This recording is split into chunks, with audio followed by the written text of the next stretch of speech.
Então vamos dar continuidade à leitura aqui. Após tirar as dúvidas sobre o significado de palavras pouco conhecidas, releia o texto e responda as questões seguintes. Então, depois que vocês tiraram todas as dúvidas sobre as palavras desconhecidas, do vocabulário de vocês, vocês façam novamente a leitura do texto para responder as questões seguintes. Então, vamos dar continuidade à leitura aqui. Exercício número 3. Todo gênero textual visa atender a uma finalidade. Qual a finalidade de uma notícia? Então, temos 3 opções aí, você vai responder qual que é a finalidade da notícia. Então, nos vídeos anteriores está escrito, foi explicado sobre isso. Então, nos vídeos anteriores fala qual que é a finalidade da notícia. Exercício número 4. Uma notícia deve responder a algumas perguntas básicas essenciais para que sua função comunicativa, informar o leitor, se efetive. Então, aqui, algumas informações são necessárias para que a informação chegue ao leitor. Então, nós temos 4 pontos aqui. Vamos ver. O que está sendo noticiado? Você vai escrever o que está sendo noticiado. Sobre quem é a notícia, qual é o responsável pela informação. Então, quem é que está dando essa informação? Vocês vão colocar aqui. Quando ocorreu o fato?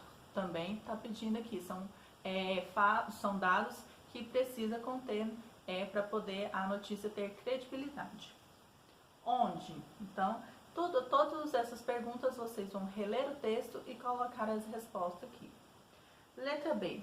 Em que parágrafo você localizou essas informações? Você vai colocar aqui em qual parágrafo você encontrou essas informações.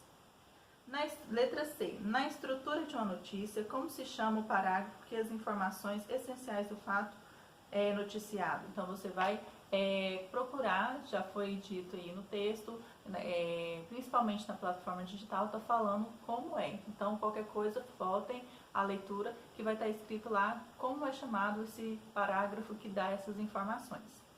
Exercício número 5. No quadro, identifique a estrutura da notícia.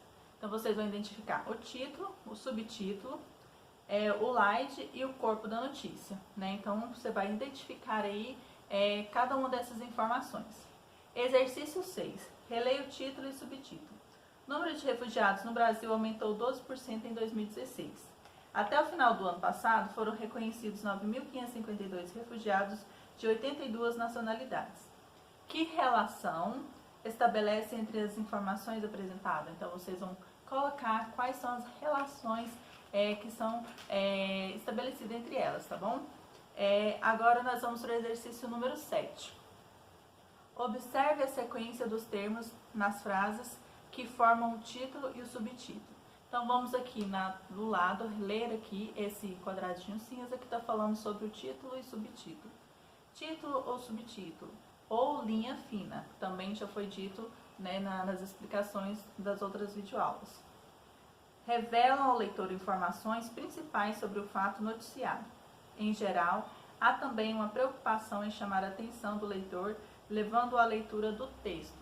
Então, nós temos aqui que ele é uma forma de chamar a atenção do leitor, Tanto o título e o subtítulo tem essa função de prender a atenção para que o leitor tenha curiosidade de ler sobre aquele determinado assunto.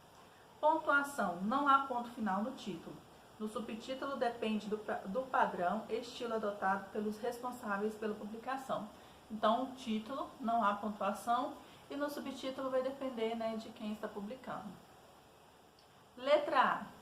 Complete o quadro identificando sintaticamente os termos sujeito, verbo e complemento que compõem o título. Então, vocês vão lá no título e vai colocar qual que é o sujeito do título, qual que é o verbo e qual que é o complemento. Letra B. Identifique agora os termos que compõem o subtítulo. Então, no subtítulo, vocês vão colocar o complemento, o verbo e o sujeito. Letra C.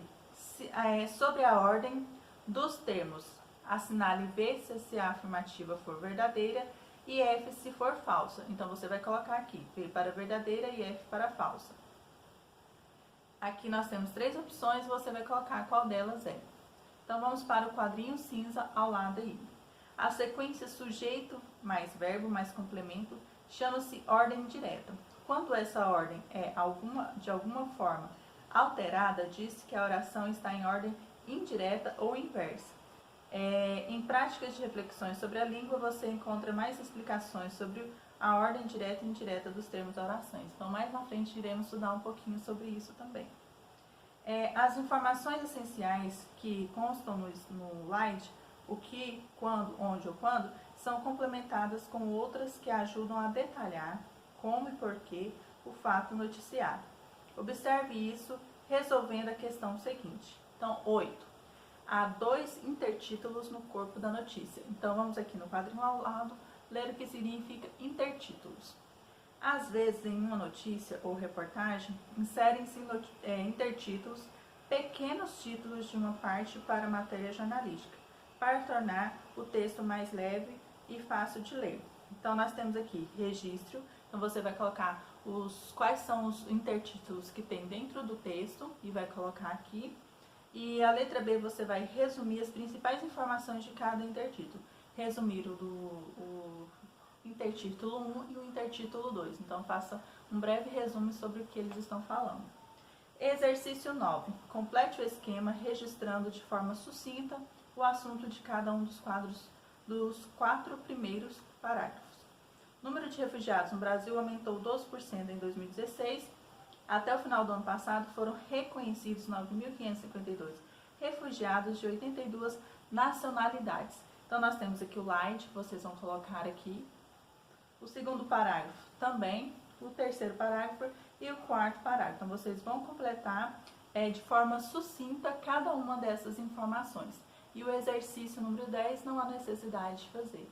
Então, vamos dar prosseguimento à aula nos próximos vídeos.